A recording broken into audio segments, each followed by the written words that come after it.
Welcome into the Toyota Lounge for the DNVR Avalanche Podcast, powered by your Front Range Toyota dealerships. We got Megan and Rudo in studio. We got Eric out in Massachusetts, I guess technically, joined by ex-Avalanche head coach, current Boston Bruins assistant coach, Joe Sacco. Joe, thank you for joining us on the show today. I hope you're having a good day.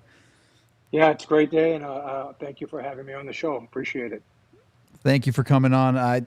I have to start with this question. Don't take it too seriously, but you're a little bit famous in Colorado for one specific praise during your head coaching time. So I have to know, what are the keys to starting a hockey game on time?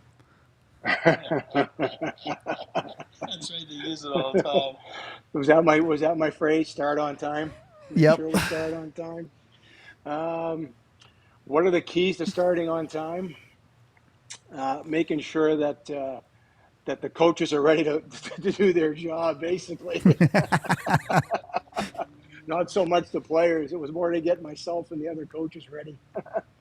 Love it. Obviously, you were a head coach here in Colorado for a couple of years. You've been around the coaching in the NHL for forever now, it feels like. Can you just talk a little bit about your time in Colorado and how it was coaching some of those teams? Yeah, certainly. It was an exciting time of my life. I was, named the head coach at a young age. I think I was just 40 years old at the time, and I had been with the Avalanche organization previously.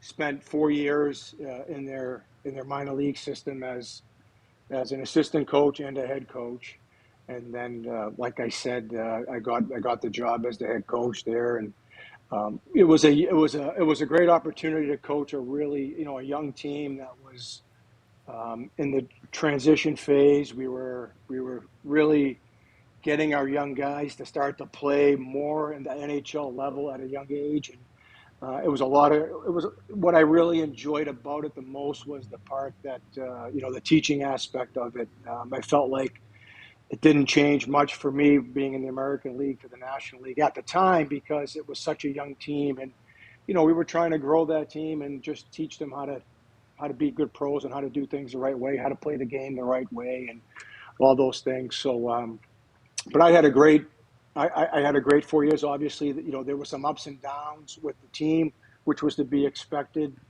because we were young. But overall, it was a great learning experience for me. My family really enjoyed living in Denver for 4 years.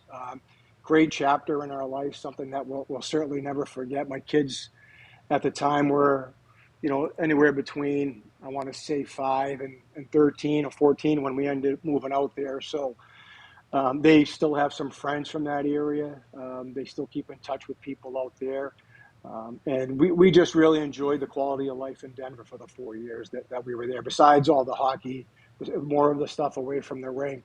The boys playing on hockey teams, my daughter with her friends in school. And it was just a good community that we lived in, and we really enjoyed our time. And you were here for a formative time, even among some of those growing pains, with Gabriel Landeskog's Calder season, a part of that group that made him the youngest captain in NHL history at the time. Can you take me back to that rookie season and your impression of the player and person that he was? Well, I mean, going back to his rookie season, that's obviously before he was named captain. We knew that we had a special player in the organization on our hands there.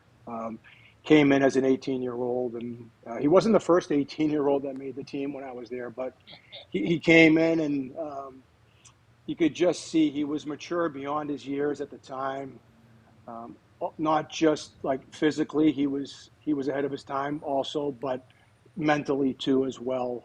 He just seemed to be very mature and handled his first year extremely well. We put him in a lot of different positions as an 18-year-old kid, and he never shied away from any of it. He embraced really all the opportunities that we gave him as a player, whether it be offensively, defensively, the physical part of the game.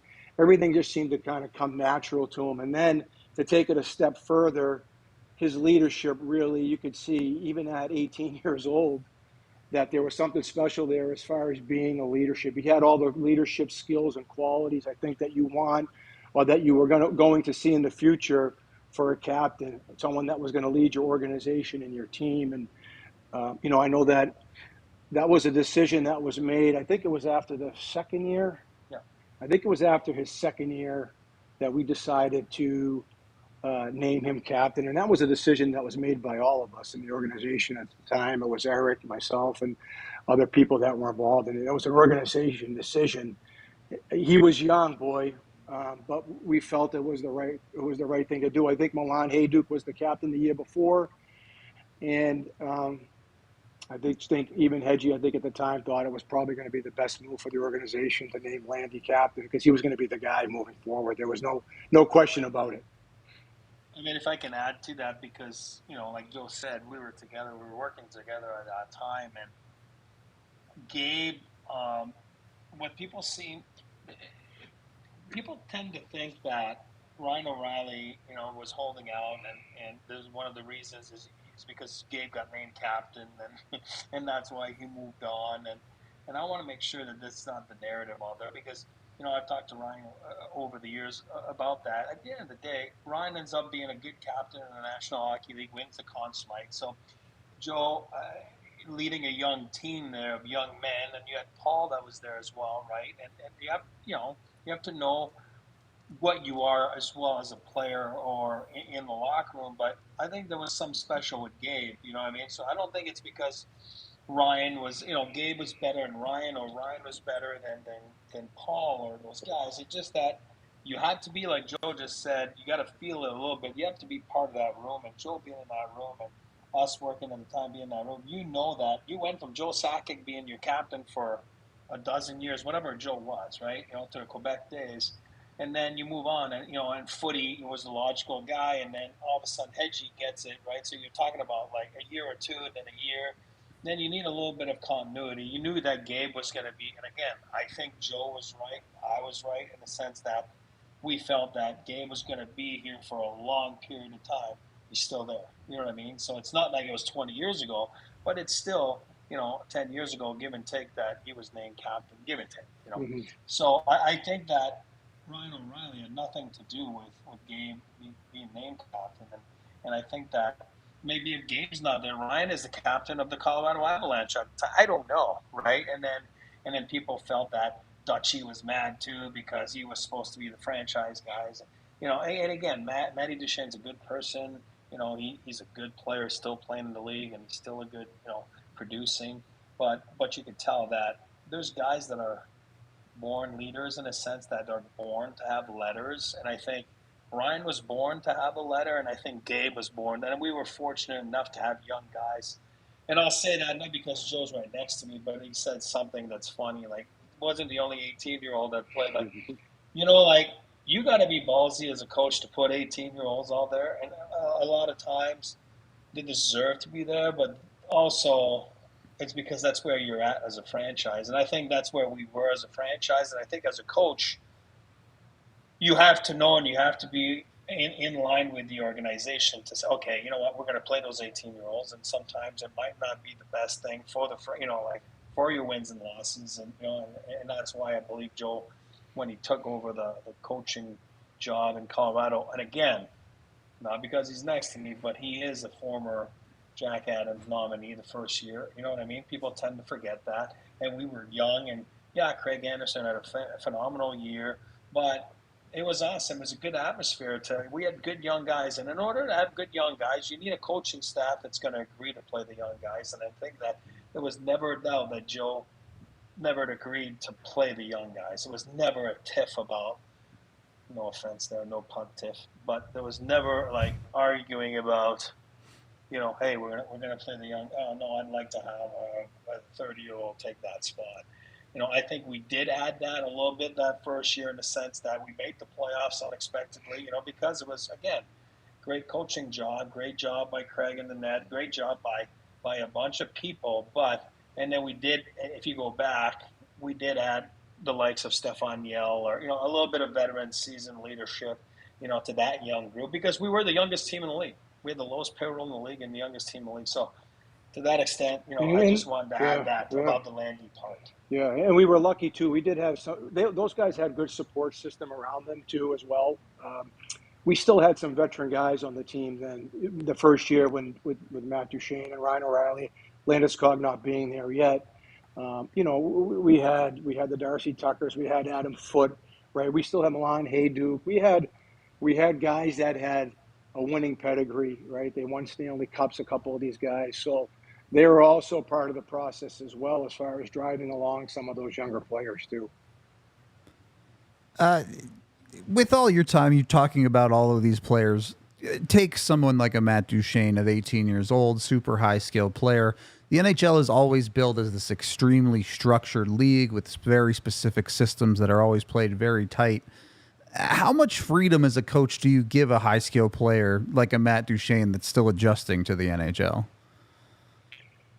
Well, I think that's the balance that you have to find out as a coach, especially when you have, like you just mentioned, some of those younger guys that are cracking your lineup coming from junior hockey. Those two guys, O'Reilly and Duchene, came from the junior ranks. So, and they were really good offensive players in their leagues, respectively. So I thought that it was important that we let those guys play, that every coach has a belief system on how you want to play the game.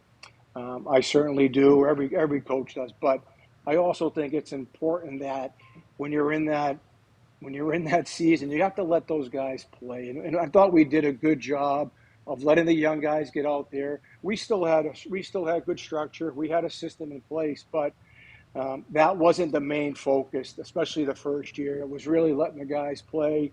They made mistakes. Hockey's a game of mistakes. The best players in the world make a lot of mistakes, but especially young players now you're talking about who don't really know how to execute, play away from the puck pop maybe, or defensively.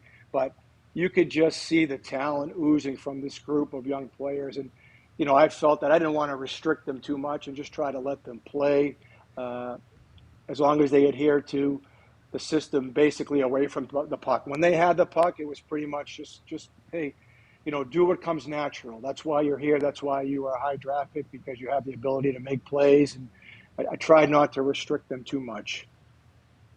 And there's some differences between the Colorado teams that you coached and the group that you came into in Boston. What were some translatable learning lessons that you brought from your time in Colorado to Boston? That's a great question. I think that the one of the things coming from the Avalanche with such a young team, and then when I got to Boston, I was in a different role now. Remember, you're talking head coach to an assistant coach, so it's a different role, and I embraced both roles. But when I got to Boston, the one thing that stood out to me obviously was, this was a team that was in the win now mode, right? I mean, we had Zdeno Chara as our captain. We had Patrice Bergeron as an assistant captain. And, I mean, these guys were still somewhat in their prime, I want to say, even though Z might have been a little bit older. But you could just see that they had been winning for a while there. And you could see that it was because of the strong leadership group that they had. I mean, they've had great coaches too.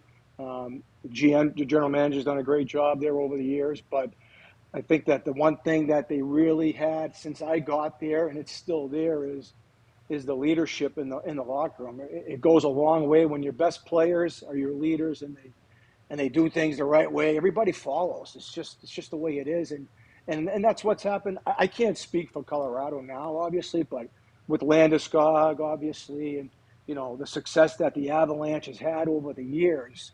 I have to say it starts with the leadership in the locker room, probably. So that was a little bit that was actually really cool when I got there to see that, how you could see that room, how it was commanded by the players. I mean, the coach had to say, but the players really took command of that room, and they just did things the right way off the ice in practice, during games.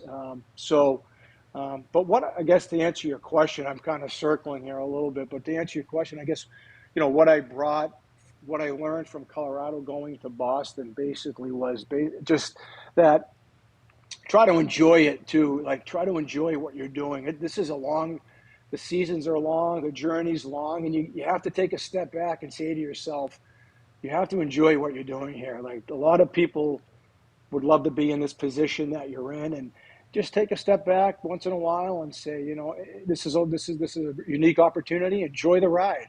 Have fun with it. work hard, but have some fun with it too, and just make sure that, you're doing everything you can to embrace what the job really entails. I love that answer, and I want to talk more about the evolution of the game with you. But before we do, we are brought to you by UC Health. UC Health knows how important mental health is and encourages Coloradans to live their healthiest lives through statewide initiatives that include taking care of your mental health. Just like Joe said there, remember to enjoy it sometimes with UC Health. UC Health loves sharing stories about their patients to help other Coloradans in their health journey, including people like David Schlicht, a Colorado teenager who loves being active outdoors and is a prime example of someone taking care of their mental health and living like there is a tomorrow. David was on a path as an Olympic hopeful when a ski training accident unfortunately caused his leg to need to be amputated. But while there have been struggles, he says that overall losing his leg has been a positive thing because he now gets to show people what they can do, even with a prosthetic leg. So if you want to learn more about David's story and other inspiring patient stories from UC Health, you can head to uchealth.org/tomorrow to learn what it means to live like there is a tomorrow.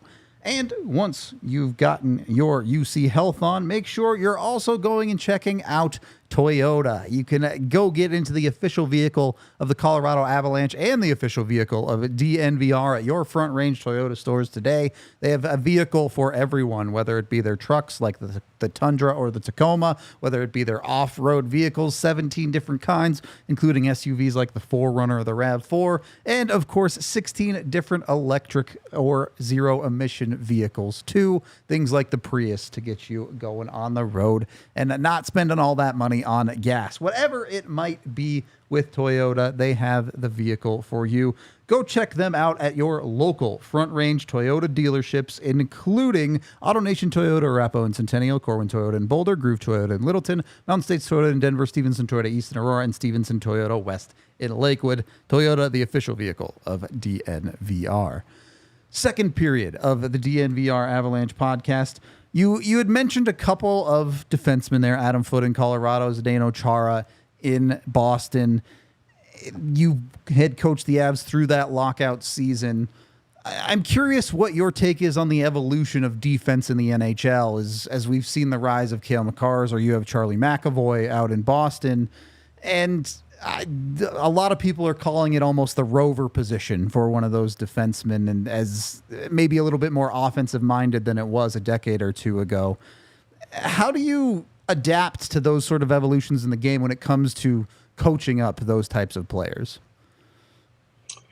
Well, I think you're right. I think when you look at the way the game's evolved over the last, however many years, 10 years or so, I think there's always been room in the game for offensive defensemen. You can go back to, Colorado's Stanley Cup days early on, their first cup with like a guy like, Ozenlish, right? He was one of the top defensemen offensively. Yep. I mean, that part has never changed, I don't think. I think every team need guys that can drive play from the back end offensively, and it's always been like that. However, I think back to when I played, there was more of the bigger, not so mobile defensemen that played back then, sprinkled in with a couple of guys here and there offensively that were maybe a little bit on the smaller side. But typically, we ran into some big D back in those days. I mean, and there was it was a different game. It was the clutching and grabbing and the holding. So there just wasn't a lot of room for the skill to shine at times. Obviously the great players were still able to get through it. But I guess to answer your question again, you look at today's game, there's more room for a smaller defenseman, a smaller skilled defenseman that can skate, that's mobile, that can make plays, that can create offense from the back end. There's more room for those guys. It's not just one on a team anymore. Sometimes there's two of those guys. Sometimes there's three maybe. And I think the other thing about the evolution of the defenseman is we encourage not just our offensive guys now. We encourage all our D to be active, which is, like even a defensive defenseman, we don't expect him just to make the play and just sit back and watch the play go up the ice. His responsibility now is to join and support the attack. And that's something I think that's really changed over the last few years. It's not just expecting offense from your offensive defenseman, but every defenseman that's in that game is expected to do something with the puck. And that to me has been the biggest change. You still need I'm a big believer that you need big defensemen to win, especially when you get into the playoffs. You need 3 or 4 big guys that take up a lot of space, that can be physical and make it a long series, for the opponent. But even those guys to some extent, some of those guys now, a lot of those guys are expected to bring something offensively. Is that tough as a head coach at the end of your time in Colorado? You got a little bit of the Tyson Barrie experience, which, don't get me wrong, we love Tyson Barrie on this podcast, but sometimes defensively was a bit of a bitter pill to swallow with a player like that. Well, again, another young player, right? He comes in and he's a young kid that came from junior hockey, and he's getting his points in juniors, and he joins the Avalanche, and now he's helping run one of our power play units, and so that just went along with the process, I think, of the group that we had back then. It was, they're going to make mistakes defensively. It's our job as a staff to coach them up, right? That was our job, was to make sure that we were teaching them how to defend, how to keep the puck out of our net, and on the flip side, letting them do their thing offensively. So, of course, at times you say to yourself, you wish that, that we were a little bit tighter here or tighter there. But we also knew what we were getting into. We also knew that in the long run, it would be beneficial for the player to let him go offensively, and then we can teach him the stuff away from the puck or teach him how to be a better defenseman. But you look at today's game, it's a great game. I mean, you watch today's game, it's the skating and the skill and the way the puck moves now. I mean, every year it just gets better and better, and it seems like the execution's, at another level right now, and it's just a fun brand of hockey to watch. You've done some impressive things with the Bruins penalty kill, and during your time in Colorado, Brandon Carlo was just down the road with the Thunderbirds. Can you tell me how it's helped the continued success of the kill to have some consistency in the personnel you turn to season by season in someone like Carlo? Well, it's really helpful. Obviously, it started when I got here with like Chara, obviously, and we had Adam McQuaid, and we had Kevin Miller, and we had guys that already had that foundation of being a good, strong penalty killing unit. I was fortunate enough to come in, obviously, and just kind of weed my way in there with those guys. I mean, I can't, but I think when you have consistency year after year and you create that chemistry with your players, and they know what to expect from you, you know what to expect from them. It becomes pretty seamless, and we're always trying to tweak things here and there. We're always trying to make adjustments. Because, I've been here now, I just finished my 10th year. I think it's been probably 7, 8 years now where I've overseen the PK here. And you can't get stale with these guys, though, because, they're looking for different challenges. They want to do something different, too. And so I'm always trying to make sure that there's certain things that we're doing differently, that we're not always doing the same thing.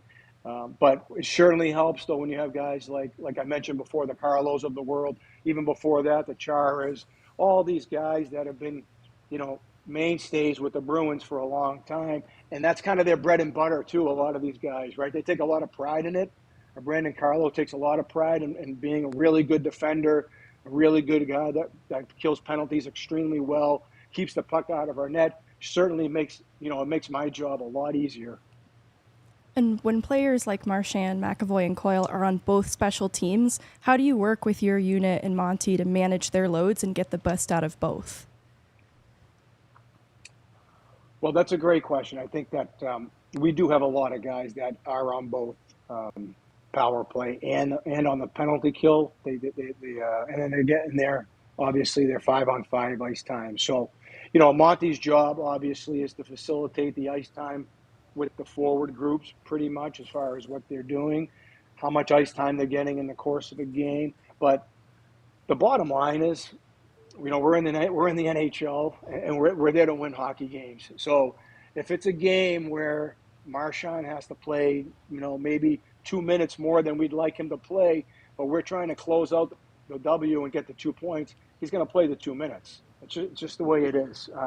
yeah, there's obviously a certain number that we have in mind with each guy where we would like to hold them at during the course of an 82-game season, because quite frankly, we're trying to save some of that energy for the playoffs. That's a position that we've been in the last number of years, but because we're trying not to wear these guys down before we get to the dance. But we also have to get there, and the points are at a premium every night in the NHL. So, and you know what? Quite honestly, the best players, they want to be out there all the time anyway. They just do. They don't want to come off the ice. I mean, you got to twist their arm to get off the ice. I remember Chara, Z was getting up there in age, when I was here, and, you could just see, but he did not want to give up the ice time, the minutes. He was so stubborn about it, and he usually won that argument too. So, but no, we do try to maintain a balance of the minutes with the players, making sure that if we're up in a game and looks like we're going to close out the game relatively easy, obviously we'll pull back on minutes on certain guys during the course of those games. We're down in the game though, the minutes go up. It ends up balancing itself out, I think, at the end of the night, pretty much. Tiff, you could put 6Z79 back out there. His comment there, 679. Tiff, put the comment back up. Yeah, if you could. Yeah. See, I swear to God, everybody knows one another in Massachusetts. I've never seen anything like that. See, he's friends with Uncle Bob and Sean Bates. Listen, I don't know Sean Bates. I know him, how you doing? And I played against him. But if I didn't meet 55 people so far lately, the past week, hey, do you know Sean Bates? You know what I mean? This guy could be the mayor of Boston. You guys remember Sean Bates? He played for the Islanders and the Bruins. He's from the same hometown. From the same hometown as me. Yeah. Yeah. Rudo, you remember him or no? Not really, no, 80? to be honest. Well, he's my age, right? Yeah, he's a little younger, yeah. I'd have been 10, yeah. Yeah, you were a little too young, but anyway, everybody knows one another.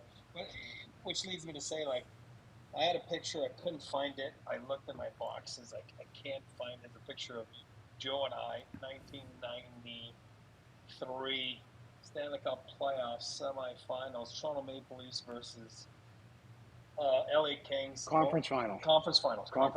Yeah. And we are at the Santa Monica Pier, and you should have seen our style, our signs. I couldn't find it. I was dying. I was so mad. I couldn't find it before getting on the phone, but I will find it. You guys will die. We were on Venice Beach. We were at Venice Beach. We were both healthy scratches. Yeah, healthy scratches. We were at Venice Beach. I think my shirt was all tucked in my shoulder and said, "Oh my God, you guys will die." It was unbelievable. I showed it to my kids a few months back, and they're like, "Wow, you got no style." No style. It's like style. Anyway. Style. I have a funny story about that. Can I share one? Go, about Mark Crawford? Yeah. Please do, yeah. Please. So we were basically, at that time in 93, we got called up, and they called it the aces then, the extras. We were the extra guys pretty much. And Toronto was going through a pretty good playoff run. And it was the conference finals that we were out in LA, actually. And Mark Crawford and Joel Quinville actually were our coaches in the minors at that time, which the minor league team was in St. John's, Newfoundland at the time. That was Toronto's farm team. And that's where we both finished the year there. And so Crow and Q were our coaches in the minors, like I said. And when we got knocked out in the playoffs in the American Hockey League, there was about probably 6 or 7 of us that went up and joined Toronto. And along with the coaches. So what we do is we wouldn't practice with the Leafs typically. We would skate. They would practice during the playoffs, and we'd go on the ice after them. And Crow and Q were our coaches, and they'd practice us. We'd go on the ice for 30 minutes and just to stay sharp, just in case. And I remember after one practice, I think it was in LA, Crow had come up to me and said, make sure you take care of yourself tonight because there's a chance you could be in the lineup tomorrow. And I went, there's no way I'm playing tomorrow. I think we had just won the game before, but he must have been told that because he came up to me and said it to me after our skate. So, I'm like, okay. And then that night I remember I was having dinner with one of the other guys that wasn't playing at the time. He was a healthy scratch too. He was one of the extras. We're having dinner at the restaurant. I'm having a couple of drinks, and Crow was there. I'm like, oh boy, I probably shouldn't be here right now. I should probably be in my room right now, right? And I could see Crow across the other side of the restaurant. He came over, and I was like, starting to get a little bit hot. I was starting to sweat a little bit. I was getting nervous. And he came over and he put his arm on my shoulder. He said, "Don't worry, Joe, you're not playing tomorrow." So, so I was somewhat relieved and somewhat disappointed. Somewhat relieved. That's amazing. That's my extra. That's my story about the extras. I love it. Ordered another round. Yeah, exactly. Yeah, exactly. Yeah. Sometimes it works out, I guess. That's how it goes. I do want to ask you a couple more things, but before we do jump into that, we are brought to you by Bet365. Make sure you're getting your bet on with code DNVR365 over at Bet365.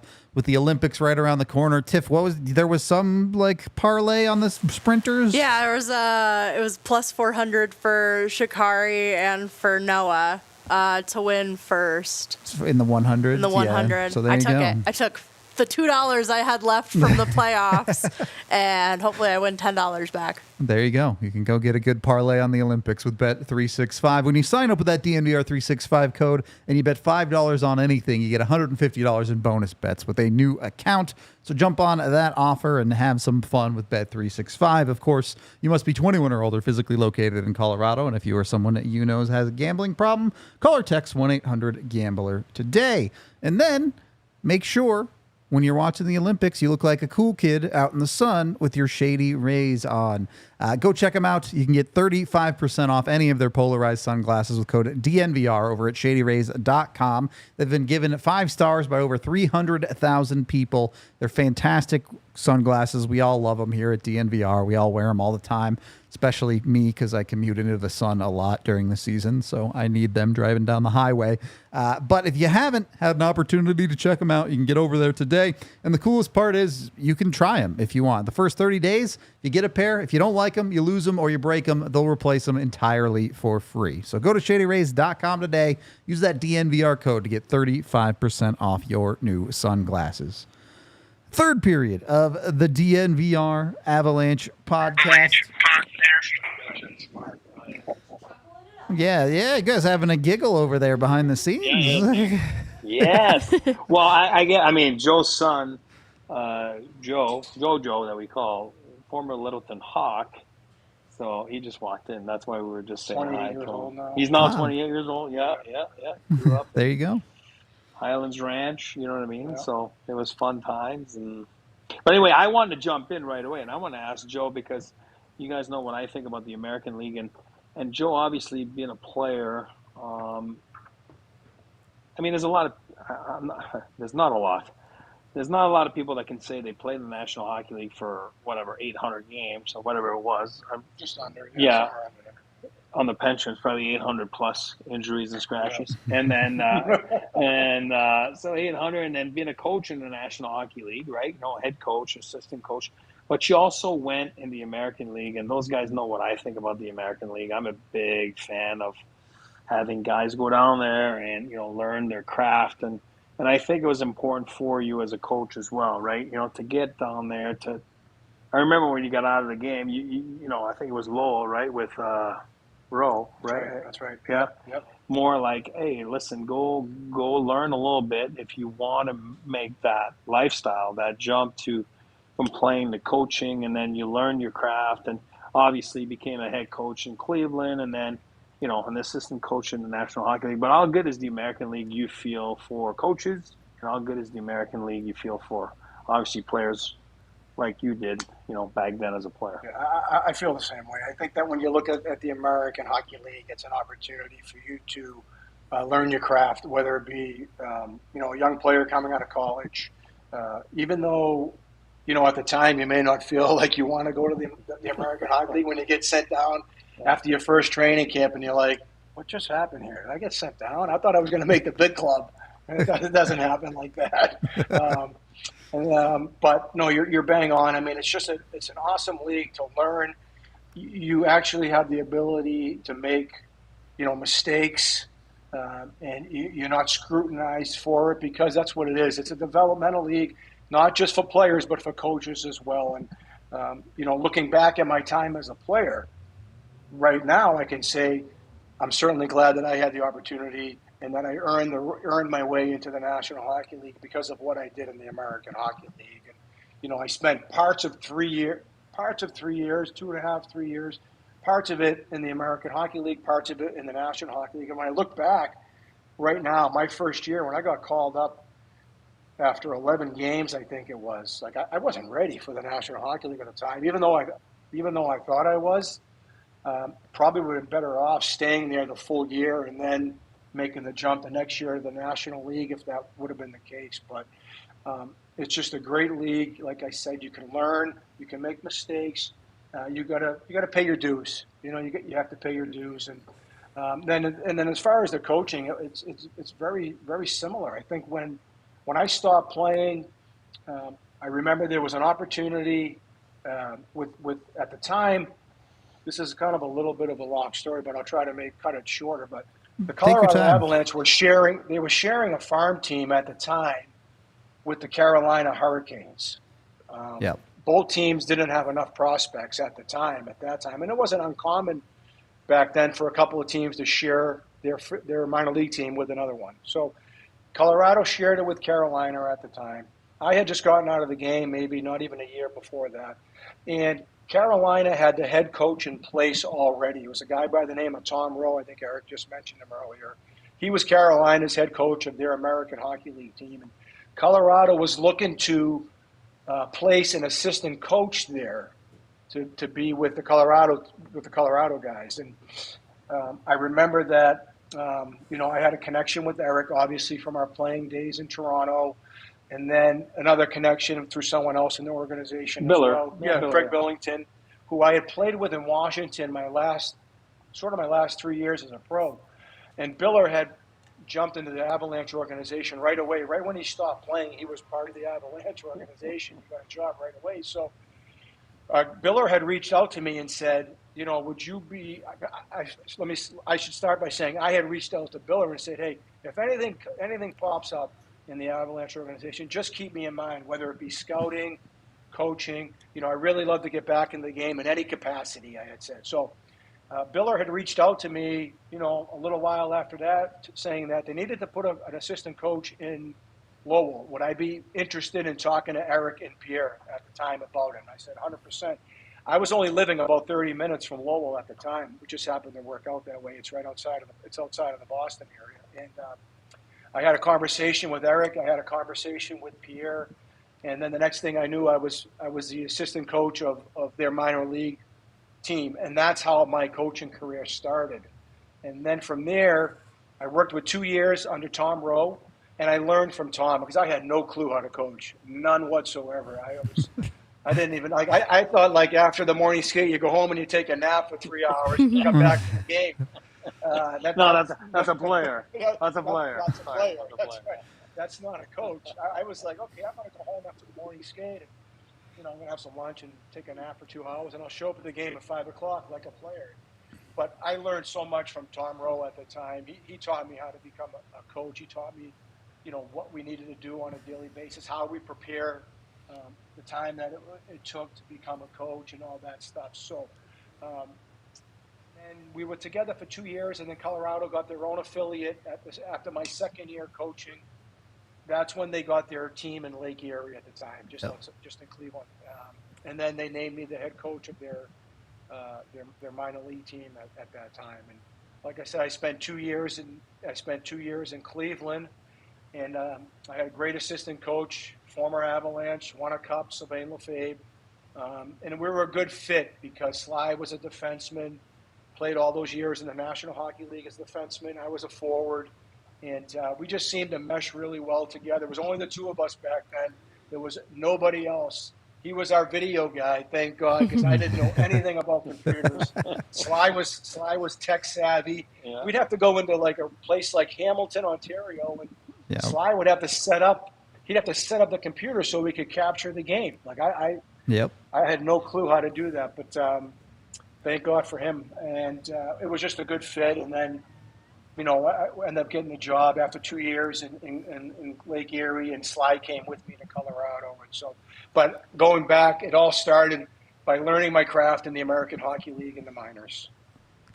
Did you get to be a fun guy as a AHL head coach, like playing bumper cars in St. John like Eric used to, or do you have to be Captain Serious as the coach? I told her about like all the Chevy Chevettes. Remember all the Chevy Chevettes that we had?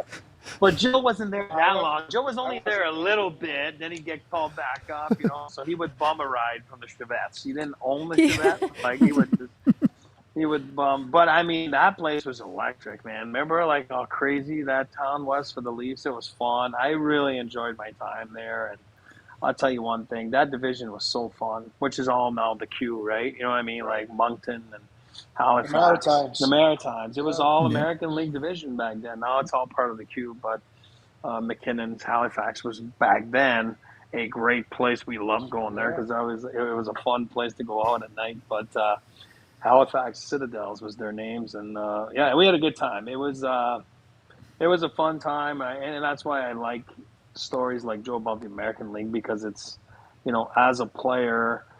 And guess what? I forget to tell people. I mean, I just realized that. So you were an Anaheim Duck, part of the expansion franchise. I mean, like that was pretty cool too, to build something from the ground up. And I think you're just starting to cut your teeth in Toronto, and then next thing you know, you're exposed in the, in that draft, and then next thing you know, you go to Anaheim, and that's pretty cool. I thought it's pretty cool in your resume to say that you were part of something new. Like the Vegas Golden Knights or Seattle Kraken for the young fans. The Anaheim Ducks were new back then. At some point, they were new. And Mighty Ducks. I'm sorry. Yeah, I'm sorry. The Mighty Ducks. And we were mighty. You were mighty. You were mighty. We were mighty, all right. But it was different when I got selected in that expansion draft back in 1993. It was actually the year after we were together, where we lost. Toronto lost to LA in the conference finals. That summer, I got picked up by Anaheim in that expansion draft. But at that time, I think you could protect 9 forwards and 5. I forget what it was, the details. But basically what I'm trying to say is most of the guys that got picked up in the expansion draft back then were 3rd, 4th line guys. That's what we were. And our team consisted of that. My first couple of years in Anaheim, we were pretty much 3rd or 4th line role players from other teams. Same thing with the defensemen. Most of the guys were 5, 6 defensemen.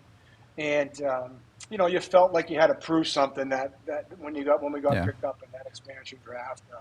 We were just a bunch of guys we worked hard. We had great character in the room. We had a lot of fun, and we had a really tough team. Like, that was one of the things, because of our name, the Anaheim Mighty Ducks. I think the general manager, Jack Farrar, at the time said, well, we're not going to get pushed around now because of this name. And so they picked up some really tough players at that time, and we didn't get pushed around. We won about 30-something games that first year, 32 or 33 games, which was pretty respectable back then. It was actually fun to be a part of a new team, and it was pretty special. You talked a little bit about the regular season and playoffs earlier. You've had the chance to be coaching arguably one of the best regular season teams ever in Boston in the last couple of years. As a coach, does the mindset change at all going into the playoffs, or is it mostly just sticking to your game? Well, no, I think the playoffs, it's the start of a whole new season. That's the way that we look at it. And when I say that, I don't mean that we change everything that we do. It's just, you've reached your goal from the regular season, which is to be one of 16, one of 8 in your conference. And how you get there, everybody gets there different ways. The last 2 years, since Monty's been here, we've had outstanding regular seasons. Obviously, one of them being a record-breaking year. And then last year, we followed it up with a really strong season where a lot of people were very doubtful of our team as far as maybe even making the playoffs. And, I think that the credit should be, shared all around. It certainly starts with our players. Did a great job both years. Management's always done a good job of keeping us competitive on the ice. And I think Monty deserves a lot of credit, too. He did a great job the last 2 years. But even before that, with Claude Julien and Bruce Cassidy, we've always had competitive teams here. And But when the playoffs start, to me, it's a different season. And now you're looking at, a series against one team now. Obviously, it could be 4, could be 7 games. And within that series, there's another series. It just seems like things are changing. You're doing different things. You're probably adjusting more during the course of a series than you would be during the regular season because you got the same team again and again and again. And everything gets ramped up, right? The intensity level. You guys know this. I'm not telling you anything you don't know. The physicality, the energy, everything, the skill. I mean, everything gets ramped up. So as a coaching staff, basically what you've done all year is you try to build that foundation for the group. And then when you come playoff time, you're hoping now that everything that you've built during the regular season can carry over into the playoffs, and really just trying to keep everything on the rails during the playoffs because it's so intense. Really, Yep. you don't want to let it get away from you, and it's really just about. I think the guys really like the winning teams, the teams that have success, are able to stay consistent, keep it on the rails, like I said, not get sidetracked by the ups and downs because there's so many during the course of a playoff series and a playoff run. And we were one game away in 2019 from winning the cup. I mean, that's as close as I've been as a player / coach, and that feeling still haunts me right now. I think that's. I remember someone saying to me one time, a guy that won a cup and lost the cup, and he said, "I still feel worse about losing the cup than I did when I won the cup." No, we've been lucky here. We've had good competitive teams every year, like I said, and a chance to win. And it's not easy. I mean, right? It's not an easy thing to do, but certainly Boston gives us a chance to win every year. Well, at least you can say you got a few games closer than Eric did. So you got that going. Yeah, I never reached the finals. Never. I always say I got my name twice on the cup. They got the wrong first name, though. I mean, you know what I mean? It's a written mistake. Yeah. There was Dead March when they signed his name, and then me, they just put the wrong first name. It happens. Mistakes happen. I got a question for you. It's kind of Avalanche related. I'm a big fan. Those guys know I'm a fan. When I was working with Calgary, boy, I was after him for years. Brad would be here to second that. I'm a big Zadorov fan, and I know we can't call him Big Z here because that's Zdeno Chara. You don't want to steal his name, and I think Z made it very clear that don't call me Z here in these parts of town. I'm excited to see him. For me, I've always thought he's a Boston Bruin. He's got some warts, he does. I mean, God, but that's okay. Everybody does. But I'll tell you one thing. He's a fun player to watch. And you're talking about Gabe Landeskog. I know that Landy really, really, really liked him as a teammate. So I'm looking forward to, having you guys, having Zadorov. I thought he's really coming to his own these last couple of years. And, what do you guys look for in Zadorov as obviously this year with the Bruins? Well, I think you said it. He's going to fit in really well with the Bees. I think that when you look at him, he's the type of player that we identify with. And, big, physical, and a little bit on edge at times too. He can play a physical game, and there's a lot of intangibles there that you cannot teach. And obviously, the passion that he brings to the game. He seems like he's a very passionate player. Plays with a lot of emotion, a lot of energy, and I think just coming to Boston for him, I think it'll be a really good experience for him because of the people that have played here before him. The type of players that we have in our group right now, I think that he'll fit right in, and I'm really excited to see what he can bring to our group on the back end. All of a sudden, just with the addition of him alone, it's crazy how much it changes the complexion of your D corps. It's now we're one of the biggest defense corps in the league. They all can skate. We got some physicality back there. We have some skill, so we really like the look of our pairings right now, our top 6 defensemen. I don't think I think our smallest D-man, and we were talking about this earlier, but this guy's fairly skilled, is Charlie McAvoy, and he's Charlie's 6'2", 215, 220 pounds. So that's our smallest D-man right now, and so that's the type of group that we have. And I think, with Z obviously coming in, I think he's gonna fit right in. I think the fans are gonna love him. I think the Garden's gonna go they're going to see him there, and he's going to fit right in. The fans are really going to take to him as well. When Montgomery came in, did you observe a shift in this team? Like, what are some things in his approach to coaching that people like us might not realize?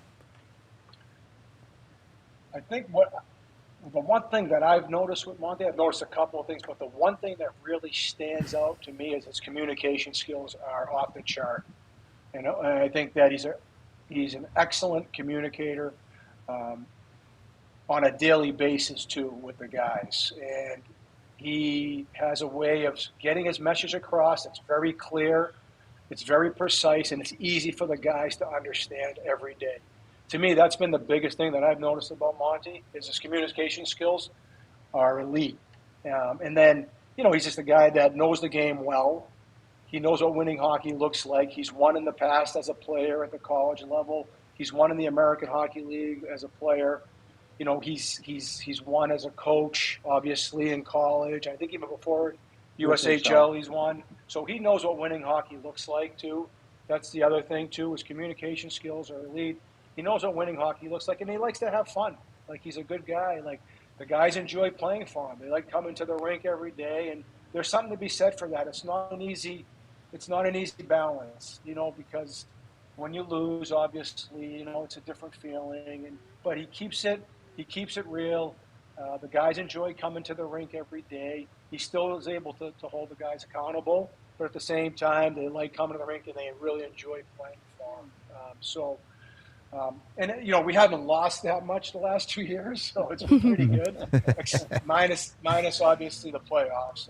That's a different animal. But no, those are, I think, the things that he does really well. I'm going to add, our chat knows that Megan's a big BU fan. BU girl, obviously went to school in BU, so everything. Joe's a BU, B as in ABCU legend. So we got to be careful here. We got two BU guys, obviously parent, former legend versus you and Monty here. So, but yes, Megan loves DU. So Logan O'Connor, guys like that, they're the best. Danton. Danton. Yes. Yeah. Why didn't you guys keep him in Boston? He's going back home. Yeah, that's a question that I can't answer. But, he had a great year last year for us. He really came in. I think he came in on a PTO. Yeah, he did. Came in on a tryout. Yeah, and earned himself the contract and had a great year. And then, got himself a nice deal in Vancouver, which I believe he's from that area. Langley, so yeah. Home. Yeah, so good for him. But, yeah, he's one of the good DU ones, I guess. There's a few out there. Yeah. Any more? No. Okay. I wanted to finish with one question specifically. Your head coaching time with the Avalanche, is there one memory or moment or something that sticks out for you for your time in Colorado? I have a couple of really good memories. More than that, I have a lot of good memories. But the couple that stand out, I guess, for me, obviously, would be, one being named a head coach at that time was something that I wasn't expecting, and it was obviously the timing was. I was very surprised by it all, and so that's something that I'll never forget. I think one of the moments that I'll always remember is the first year when we clinched the playoff spot, and we were in Vancouver. I'll never forget it. I know that if we had won the game, we were going to make the playoffs. There was still a handful of there was probably 4 games left in the regular season, tops. I know we were on the Western Swing trip there because we went to Edmonton after that, and we some of the regulars. But we're playing in Vancouver. We needed the 2 points to get into the playoffs, and ended up going into a shootout that game. Yep. And Dutchie scored at the time was probably one of the biggest goals that for me as a coach. He scored the winning goal in the shootout, and we ended up clinching the playoff spot. And the bench, I can't describe the feeling on the bench with the players and the coaching staff. Something that I'll never forget. It was very memorable for me because we weren't supposed to make the playoffs that year. We had great goaltending. A lot of things worked in our favor that year, but the guys deserve a lot of credit because they did a great job coming together. But that's certainly one of the things that's probably the biggest thing I'll always remember as a coach. That's a great call, too, by Peter McNabb there. I think Peter was going nuts, and he was so pumped. and he was so pumped on the plane. He was so excited. We were so excited upstairs, and it was so exciting. There's like Bill or Sherm, whatever. We were going nuts, you know what I mean? Because it's like you black out a little bit. Dutchie went back end, right? I think. I don't remember, but anyway, I don't think I could see. And then all of a sudden you're like, oh my God, he scored! You know what I mean? And it was nuts. It was fun, and what an accomplishment. I agree with you. I mean, again, we talk about Avalanche 1.0 all the time and Avalanche 2.0 where it's cup or bust. And, that was a different time. It was more like, okay, let's get it back together, right? And then it was a young team. And like I say, I'll say it again. I said it at the start of the show. You need a coach that's willing to play the young guys, and you were willing to play the young guys. And like I said, it was a fun accomplishment to say that, oh my God, you can make the playoffs with good people and working hard and having a common goal. So it was fun. I agree with Joe. I know the question was to Joe, but that's exactly what popped in my head when you asked that question. For you. All right. Kind of a forerunner for the modern Avs coaches. You were followed up by two other coaches who had never been a head coach at the NHL level before. Patrick Waugh may be a little bit different. Obviously, there's some connections there. But then Jared Bednar, their current coach, same as you, coming out of the AHL and getting promoted. So very cool to see you as kind of the origins of that for Colorado. That's all I had. Anything else you wanted to add, Eric? No, Nope. It's good. It's good to be with Joe. It's good to be with his family, and great hockey family, great people, and lifelong friends. So it's all good. There you go. Joe, thank you so much for coming on the show. Thank you very much. Yeah, thanks for having me. I really enjoyed the time with you guys. And like I said before, my family and I thoroughly enjoyed our time in Denver those 4 years. Awesome. We'll hope to see you back when Boston is in town. So good luck on the season for you guys. I guess you're still in the middle of off season. Enjoy that before the season really kicks up. But thank you again. And we are going to get out of here for today. We will be back tomorrow having fun NHL rules conversations. Let us know. Come prepared, chat, for your crazy rules that you want to see in the NHL. We'll talk about some of them. We appreciate y'all, and we will see you on the next one. We all silly like the mayor.